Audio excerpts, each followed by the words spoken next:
Trust the Rocket. Normalmente os clientes chegam pra gente com o pensamento do Simples Nacional sendo o mais vantajoso em todas as hipóteses. Mas, de fato, não é o que ocorre, né? Acaba que tem que ser feita essa análise e vai variar de caso para caso, tá? O lucro real pode ser, assim, mais vantajoso em diversas situações.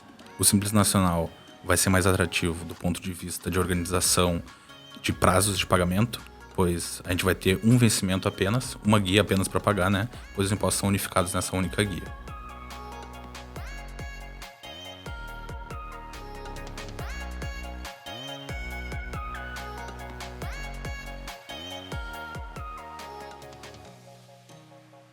Olá, bem-vindos ao Por Dentro do Foguete, o podcast que traz insights valiosos para empreendedores e startups. Eu sou o Thiago Souza, CEO da Comece, e estou aqui hoje com os nossos especialistas fiscais, Ismael e Matheus. Sejam bem-vindos, pessoal. Olá, gente. Eu sou o Ismael, especialista fiscal aqui na Comece. É um prazer enorme estar aqui hoje, podendo tratar de um assunto tão importante para as startups. Oi, gente. Eu sou o Matheus, especialista fiscal da Comece. É um prazer estar aqui com vocês abordando esse tema. Lembrando que o nosso podcast está disponível no Spotify e YouTube. Nos sigam para receber nossos conteúdos em primeira mão. No episódio de hoje, vamos explorar um tema crucial para startups, que é a redução de custo tributário e estratégias para startups minimizarem legalmente as suas obrigações fiscais. Só que antes da gente mergulhar na questão estratégica, é importante a gente entender o contexto por trás disso, né? Dentro do nosso cenário Brasil, Matheus, o que é realmente tão impactante assim a redução de custo tributário? Por que ela é vital para uma startup? Eu acho que, primeiramente, Thiago, a gente tem que levar em consideração que os tributos fazem parte do negócio, né? É uma realidade que fugir dessa obrigação não é uma coisa inteligente e pode trazer consequências muito graves para o negócio. Isso posto, a tributação vai ser sempre um ponto de atenção muito importante do seu negócio. E ela pode trazer grandes diferenciais e oportunidade fiscal na sua atividade. Eu acho que um exemplo bem emblemático é aquele do sonho de valsa, né? Que antes ele era um bombom e se tornou um biscoito e teve um benefício fiscal nessa operação que eles fizeram. Então, é um ponto sempre que tem que estar na rotina de uma startup, olhar, verificar os custos tributários. Entendi. Então, na verdade, quer dizer que existem maneiras, né, que é o propósito do tema de hoje, que transformar um bombom em um biscoito, de reduzir a carga tributária de uma empresa. Referente a isso, eu queria complementar, né, que eu destaco 2 pontos. Em relação à competitividade e a atração de novos investidores também. São pontos que a redução do custo tributário ali vai ser vital para a startup. Então, a empresa conseguindo manter os custos reduzidos, ela vai ter a possibilidade de ajustar seus preços, muitas vezes, e também reinvestir na qualidade dos seus produtos e serviços. Tá, então aproveitando esse gancho, além dessa estratégia, né, de transformar bombom em biscoito, existe alguma outra estratégia inicial que uma startup pode adotar para ter essa redução de custo tributário? Sim, existem outras estratégias, né? A principal delas seria contar com uma análise e um estudo de regime tributário, né? Onde a gente vai definir qual vai ser a forma de tributação da empresa, né? Esses regimes vão definir como a empresa vai recolher e quais serão as alíquotas e bases de cálculo para recolhimento dos impostos. E dentro, então, hoje o Brasil, né, para deixar claro para o pessoal que está nos escutando, que talvez não tenha ouvido ainda os nossos podcasts anteriores, mas recomendo que escutem, quais são os regimes que nós temos hoje, então, nível Brasil? Bom, a gente vai ter o regime do Simples Nacional, lucro presumido e lucro real, tá? Normalmente os clientes chegam para a gente com o pensamento do Simples Nacional sendo o mais vantajoso em todas as hipóteses. Mas, de fato, não é o que ocorre, né? Acaba que tem que ser feita essa análise e vai variar de caso para caso, tá? O lucro real pode ser, assim, mais vantajoso em diversas situações. O Simples Nacional vai ser mais atrativo do ponto de vista de organização de prazos de pagamento, pois a gente vai ter um vencimento apenas, uma guia apenas para pagar, né? Pois os impostos são unificados nessa única guia. Bom, além do Simples, né, que tem esse diferencial de ser uma guia unificada, talvez facilite a questão administrativa da startup, a gente ainda tem o presumido e o real. Nesse ponto, o que o presumido, por exemplo, pode oferecer, né, para a startup considerar isso uma estratégia inicial na adoção de redução de custos? Bom, no lucro presumido, a maior vantagem, na maioria das vezes, é que a empresa vai acabar pagando imposto de renda e contribuição social, que são os tributos que acabam pesando mais na carga tributária. Ela vai pagar sobre uma presunção já pré-estabelecida pela Receita, né? Ela não vai pagar sobre o que ela teve de lucro, e sim sobre essa presunção, independente se ela apurou um lucro maior ou menor do que esse percentual estabelecido. Dentro, então, do presumido, a gente tem a questão, né, que o Ismael comentou da base de resultado ser uma presunção da Receita. Acho que é uma forma de incentivo que o governo trouxe, né, para quem é optante do presumido. Assim como quem é optante do Simples, então, tem essa guia unificada e essa facilidade administrativa. Mas ainda temos o lucro real, né? O lucro real, ele é o regime tributário talvez mais amedrontador para as startups ou mais complexo, mas ainda assim pode ser uma estratégia inicial. Por quê?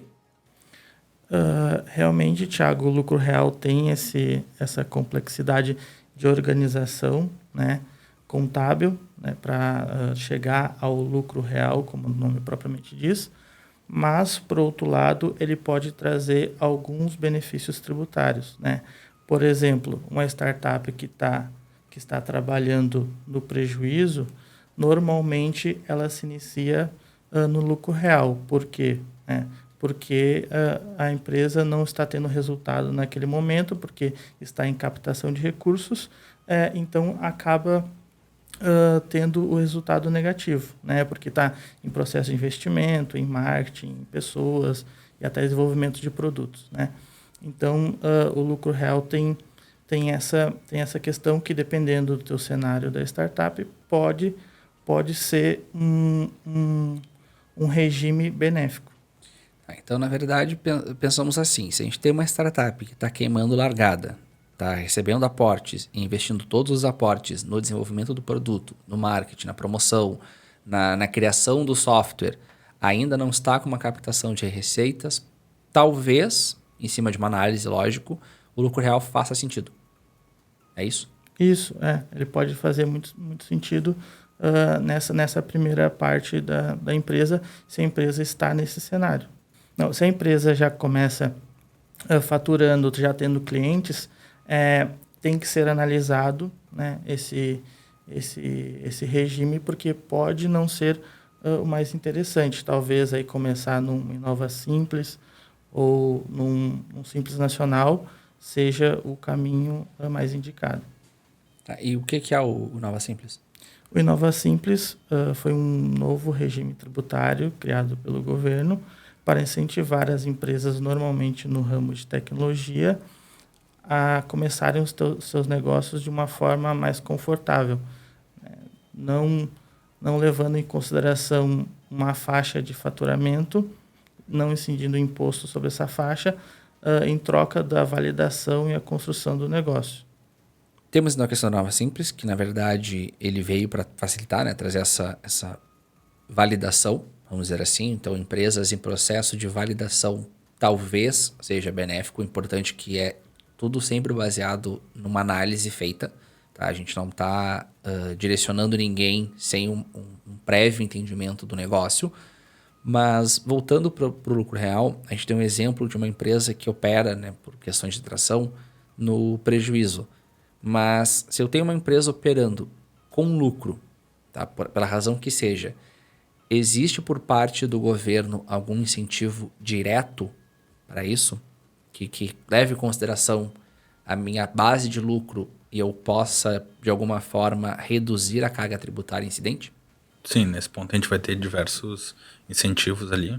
Os mais conhecidos, os mais citados seriam a Lei do Bem, que o governo vai permitir uma dedução ali do imposto a pagar para aquelas empresas que investem em pesquisa e desenvolvimento e inovação. Além, então, do benefício da Lei do Bem, a gente vai ter o PAT, né, que seria o Programa de Alimentação do Trabalhador, que a gente vai poder deduzir do imposto de renda a pagar até 4% de uma base do custo gasto com alimentação dos colaboradores. Tá, interessante. Então, que olhando por essa lógica, o que o governo está fazendo, né? Ele está te incentivando a contratar pessoas, ele está incentivando as startups a abrirem a área de P&D e em troca disso, né, do custo que tu vai ter com essa mão de obra, do custo que tu vai ter com a pesquisa e desenvolvimento, ele está te trazendo um percentual, 4% no pátio, por exemplo, de redução tributária, quase que um reinvestimento daquilo que tu gerou de empregos ou gerou de inovação tecnológica, o governo te permite pegar de volta no que tu repassaria de imposto para ele. É isso, né? Exatamente isso. Tá, e considerando então, Matheus, essa questão toda que a gente está tratando até agora, de redução de custo, busca, né, de benefícios tributários, o que, olhando agora para a lógica do caixa, tá? Que eu acho que é, além da questão de redução tributária, uma das dores de todas as startups ou de todas as empresas de forma geral. O que essa redução de custo tributário pode impactar de forma geral, né, nas finanças das empresas? Essa redução de custos tributários afeta diretamente ao caixa, porque se você buscar na sua empresa um benefício fiscal, um incentivo fiscal, isso se reduzir em menor tributação, consequentemente há um pagamento menor de impostos, né? Então, vai afetar no seu caixa, trazendo um respiro ou talvez uma oportunidade de esse dinheiro ser convertido em investimentos para a startup. Um ponto importante a ser considerado é referente à periodicidade do pagamento dos impostos. Esse pagamento dos impostos definido pelo governo normalmente é no mês subsequente ao fato gerador do imposto. Ele pode estar descasado com recebimentos da empresa. Isso pode ocasionar num resultado negativo do caixa, né, inviabilizando a atividade da empresa. Então, é sempre bom ficar atento à questão do qual regime você está enquadrado e o que isso pode impactar no seu caixa e nos pagamentos dos impostos. E só que dentro desse cenário, né, considerando que eu receba os meus pagamentos, enfim, meus faturamentos de forma parcelada e a Receita diz que o imposto vai vencer sempre numa data pré-estabelecida, eu tenho alguma forma dentro da legalidade, lógico, né, de tributar só sobre aquilo que eu recebo? Sim, uma das possibilidades que tem é se fazer o pagamento desses impostos através do seu fluxo de recebimento ou através de um regime de caixa, né? Mas, consequentemente, isso demanda uma organização melhor além dos recebimentos e do faturamento. Então, a gente volta para aquela questão de planejamento, tanto, né, da questão tributária quanto da questão de fluxos. E qualquer regime tributário pode escolher ou optar, né, vamos dizer assim, pelo regime de caixa? Não, Thiago, esse regime de caixa está somente reservado a empresas do Simples Nacional e do lucro presumido. Lucro real e demais regimes não tem essa possibilidade. Entendi. Então, é importante, né, a gente deixar claro aqui que não necessariamente um lucro presumido ele é melhor ou pior que um lucro real, que vai ser melhor ou pior que um Simples Nacional. Eu acho que tudo vai se resumir ao entender o negócio, analisar todas as possíveis situações que aquele negócio pode se encaminhar, né? Sempre junto, lógico, com uma assessoria contábil que entenda do que está sendo dito, porque tu tem, né, no cenário Brasil, enfim, são diversos nichos de mercado. Muitas vezes as regras de um nicho não se aplicam a outra, mas tendo acompanhamento, tendo alguém que entenda e fazendo essas projeções tributárias nesse exercício de futurologia, que eu praticamente gosto de usar como piada, trabalhar o futuro da empresa e buscar achar a melhor previsão é o que resume, né? Eu acho o nosso papo, assim. A redução de custo ela vai estar atrelada a isso, ao planejamento e à organização da empresa junto com quem possa te acompanhar nesse processo do início ao fim. Para a gente finalizar o papo, até porque o nosso tempo está estourando, se você tivesse que dar um conselho para as startups que estão nessa busca de redução de custo tributário, além de tudo que a gente já ofereceu aqui para os nossos ouvintes, o que vocês diriam? Bom, o primeiro deles, buscar uma consultoria especializada, né, que vai ser o apoio estratégico ali para facilitar a gestão do seu negócio como um todo, né? Vai dar a possibilidade de tu ter mais tempo para focar nos serviços oferecidos. Além disso, eu acho que é importante também a empresa buscar manter os seus pagamentos de impostos em dia, né? Buscar estar sempre em dia com o fisco, a fim de evitar a incidência de multas e demais penalidades. Afinal de contas, é isso que vai manter uma boa reputação da empresa. Matheus? Acho que além de manter uma rotina de controle, de verificação do que está impactando esses tributos em cima do resultado da empresa, esses impostos não são revertidos diretamente para a empresa, então é bom acompanhar esses tributos aonde está sendo impactado no resultado da empresa. E também, junto à sua assessoria, verificar, fazer um levantamento tributário para ver se o regime, se a alíquota, se tudo está fazendo sentido conforme a situação que a sua empresa está no momento. Maravilha, gente. Então é isso aí, pessoal. Infelizmente, nosso tempo está se esgotando. Eu espero que vocês, ouvintes, tenham obtido insights valiosos sobre a redução de custo tributário para startups. Eu quero agradecer aos convidados de hoje, Ismael, Matheus, muito obrigado. Eu sei que a rotina fiscal ela é estressante ao máximo, então esse tempo que a gente dedicou aqui, ele é um tempo de muito querer ajudar de fato, né? Porque o nosso dia a dia nos rouba aí muita questão operacional, burocrática, ajudando os negócios a funcionarem. Então, em nome da Comece, em meu nome, muito obrigado pela participação de vocês. Thiago, Matheus, muito obrigado pelo tempo de vocês, pelos insights que vocês trouxeram aqui. Eu com certeza consegui agregar muita coisa agora que eu vou poder pôr no meu dia a dia, em prática, né? E eu espero que os nossos ouvintes também possam ter absorvido muito do que a gente trouxe aqui hoje. Thiago, Ismael, muito obrigado pelo convite. Espero ter agregado com o assunto e até a próxima. Obrigado, Ismael. Obrigado, Matheus. Pessoal, lembrando então que o nosso podcast está disponível no Spotify, no YouTube. E se você tem alguma pergunta ou deseja mais informações sobre algum tópico discutido nesse episódio, entre em contato conosco através das redes sociais ou do nosso site, que estarão na descrição desse episódio. Um abraço e até o próximo. Valeu!